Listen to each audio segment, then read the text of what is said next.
मैं वापस आ गया। मेरा नाम अरसलान है। तो हम लोग कंटिन्यू करते हैं। अब मैं क्या करूँगा, मैं अपने पहले सीन में क्या कहते हैं मोटे मोटे मटेरियल्स असाइन कर लूँगा, ताकि उससे फ़ायदा मुझे क्या होगा। जैसे मैं आपको दिखाऊँ मेरे आउटलाइनर में, जैसे मैं अपने ब्रिज में आता हूँ तो मैं ब्रिज में देखता हूँ कि मैंने सब कुछ एक साथ पकड़ के ग्रुप कर दिया था। जो मेरा पुराना हायरार्की था मैं उसको डिस्ट्रॉय कर दिया था। तो मैं इसे क्या करूँगा, जब मैं मटेरियल अपने असाइन कर लूँगा तो मुझे बहुत आसानी होगी। मैं एक मटेरियल सेलेक्ट करूँगा और मेरा पूरा जो भी उस जितने भी मटेरियल उस मतलब जितने भी मेरे ज्योमेट्री उस मटेरियल पे असाइन होगी सब कुछ मेरे हाथ में आ जाएगी एक बारी में। सो मैं स्टार्ट करता हूँ अपने ब्रिज के साथ, और नेक्स्ट ट्यूटोरियल में हम लोग अपनी कार पे मटेरियल असाइन करेंगे।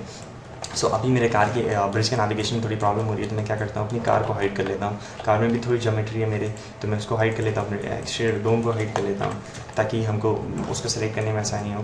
पहले मैं इसको सेलेक्ट करता हूँ। पहले मैं ऐसा करूँगा टेम्प्रेरी कुछ मटेरियल्स अपने बना दूँगा, क्योंकि हम लोग लाइटिंग वीरे के साथ करेंगे तो बेहतर ये रहेगा कि हम लोग वीरे के मटेरियल्स चुनें, या फिर अगर आप लैम्बर्ट चुनना चाहते हैं तो वो भी सही रहेगा। तो मैं लैम्बर्ट चुन लेता हूँ कई सारे, पर मैं अगर वीरे के मटेरियल चुनूँ तो वो ज़्यादा मेरे लिए बेहतर रहेगा, क्योंकि फिर मैं उसको ही असाइन करता चला जाऊँगा।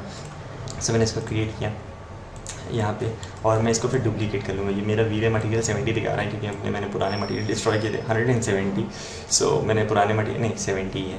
सो मैं पुराने मटेरियल डिस्ट्रॉय किए थे, तो मैं इसको 2-3 बार ग्रुप कर लूँगा या डुप्लीकेट कर लूँगा, ऐसे ऐसे करके, ऐसे ऐसे, ताकि मुझे बार बार उधर जाना ना पड़े।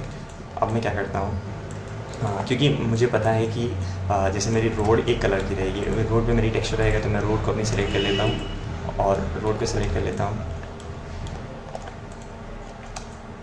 मार्की सिलेक्शन ड्रैग करके,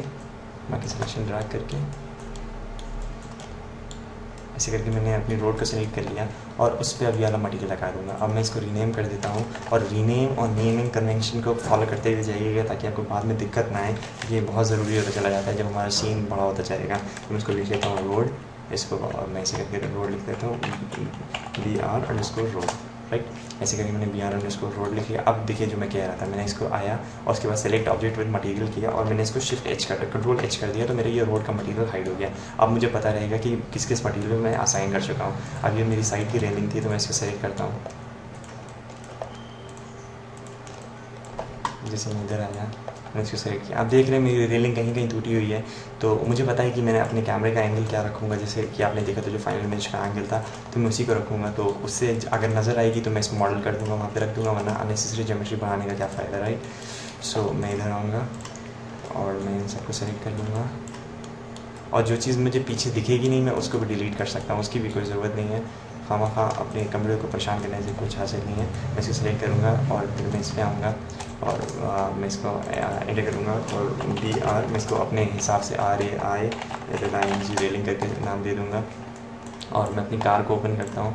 अब मेरी कार क्योंकि यहाँ पे खड़ी है, तो मुझे ये अननेसेसरी पीछे की ज्योमेट्री की ज़रूरत नहीं है, तो मैं इसको डिलीट कर देता हूँ। वही मैंने जैसे आपको पिछले लेसन में कहा कि आप पहले अपना कैमरा एंगल सब कुछ सेट कर लीजिए कि आपको किस एंगल से इमेज अपनी फाइनल दिखानी है, ताकि आपको अननेसेसरी चीज़ें मॉडल नहीं करनी पड़े और आपका बहुत सारा टाइम बच जाए। क्योंकि ये सब डुप्लीकेटेड मैश है, तो हमें इतना इसमें पता नहीं चल रहा, पर अगर डुप्लीकेटेड ना होती तो आपको दिक्कत हो जाती। तो मैं इसको सेलेक्ट कर लेता हूँ, इसको हाइड कर दिया सेलेक्ट ऑब्जेक्ट मटेरियल करके, और इसको भी सेलेक्ट कर लिया, और BR रेलिंग कर दिया, और इसको भी हाइड कर दिया। उसके बाद फिर और जैसे ये मेरी साइड के पेवमेंट है, तो साइड के पेवमेंट मेरे मैं इसको भी सेलेक्ट कर लेता हूँ, उसका दूसरा मटेरियल असाइन कर देता हूँ।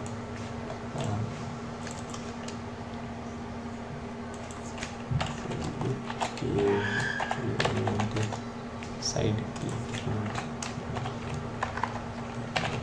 साइड पेवमेंट मैं इसको सेलेक्ट कर लिया। अब इसको मैं हाइड कर देता हूँ, select object material right click करके और hide.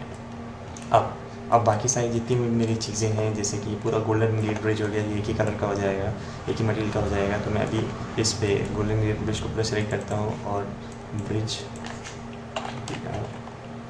Main colour bridge main colour मैंने लिख दिया। उसके बाद जैसे अभी इसमें मेरी कार भी सेलेक्ट हो गई है, क्योंकि मुझे कार नहीं सेलेक्ट करनी है अपनी। देखिए आप कार भी मेरी सेलेक्ट हो गई, तो मैं अपनी कार को सेलेक्ट करूँगा और उस पर लैम्बर्ट लगा दूँगा, और इन चीज़ों को मैं डिलीट कर देता हूँ, क्योंकि इनका कोई फ़ायदा नहीं है। तो मैंने इनको डिलीट कर दिया, ये इधर भी बची गए हैं, तो मैं इसको भी डिलीट कर देता हूँ। अब लमसम मेरा ब्रिज का पूरा मॉडल तैयार हो गया है। और फिर जैसे कि मैंने आपको कहा था कि ये हमारे लिए काफ़ी हैंडी आएगा। मेरा मार्किंग मेन्यू जो कि मैंने अपनी टिल्ट की पे असाइन कर रखा है, मैं इधर आया, मैंने इसमें एज, वर्टेक्स, ऑब्जेक्ट मोड और फेस लगा रखा है, और मैंने show all, hide all, history delete, तो ये बता रखा है, तो मैंने शो ऑल कर दिया। तो मेरा जितनी भी चीज़ें थी ब्रिज ब्रिज सबको वापस आ गया। वरना फिर अगर आप चाहते हैं तो यहाँ पे आते हैं, डिस्प्ले में जाते हैं, उसके बाद display, show and hide, hide selection या फिर अनसेलेक्टेड या फिर हाइड अनसेलेक्टेड ऑल, जो भी, और शो ऑल, तो ऐसे करके आप शो ऑल कर लेते हैं तो आपको सब कुछ वापस आ जाता है। ठीक है। सो हमने इस लेसन में अपने ब्रिज पे मटेरियल लगाया। नेक्स्ट लेसन में हम लोग क्या करेंगे कि अपने कार के ऑब्जेक्ट पे मटेरियल लगाएंगे, ताकि हमें मटेरियल असाइन करने में, जब हम लोग मेन मटेरियल असाइन करें तो हमें दिक्कत नहीं हो। सो मिलते हैं नेक्स्ट लेसन में। फिर से मेरा नाम अरसलान अली है और आप मेरे ट्यूटोरियल्स मेरे चैनल अरसलान अली जाफरी पे देख रहे हैं, या फिर आप मेरे ब्लॉग पे जाके भी देख सकते हैं, arsalanaliblogspot.com पे। सो मिलते हैं नेक्स्ट लेसन में। बाय। हाय, मैं